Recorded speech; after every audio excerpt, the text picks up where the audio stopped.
Welcome to Winging It. We're doing deck upgrades today in Arkham Horror, the card game. This is my progression Dunwich run with Agnes and Wendy. I am realizing now, as I started doing these upgrades, that a lot of my usual upgrades are just not available. It's been a long time since I've played with this particular pool of cards, so it's stretching me a little bit. We have 4 XP to spend after coming out of extracurricular activities.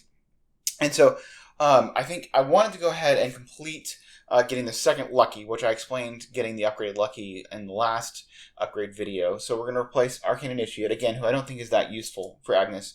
And then with 2 XP to spend, normally I would take like upgraded Rite of Seeking, but that's not available to me. That's actually in Return to Dunwich. And I don't really want to take the level 4 Rite of Seeking because it actually costs more to put into play, and often I won't be wanting to get 3 clues in one shot. So that particular step isn't really that attractive to me, and so I'll probably just leave Rite of Seeking at level 0. And I didn't want to upgrade Shriveling because, well, first of all, I can't because I don't have enough XP left, but also the next the next scenario isn't really a very fighty one.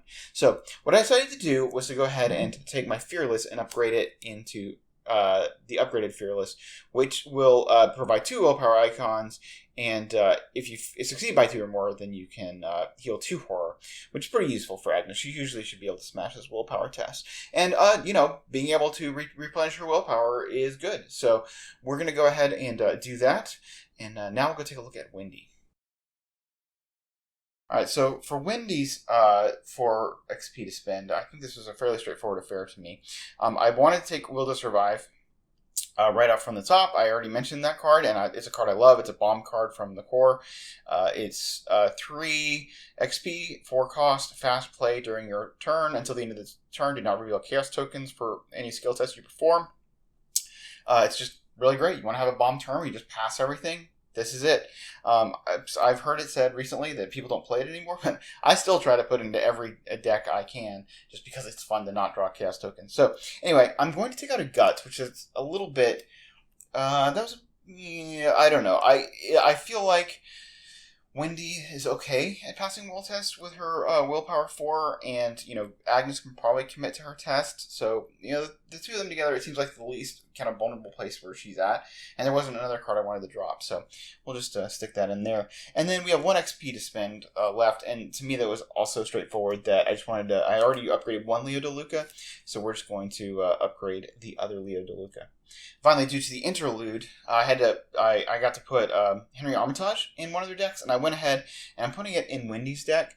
She already has the charisma, so she could run him if she doesn't pull a Leo or Cat Burglar.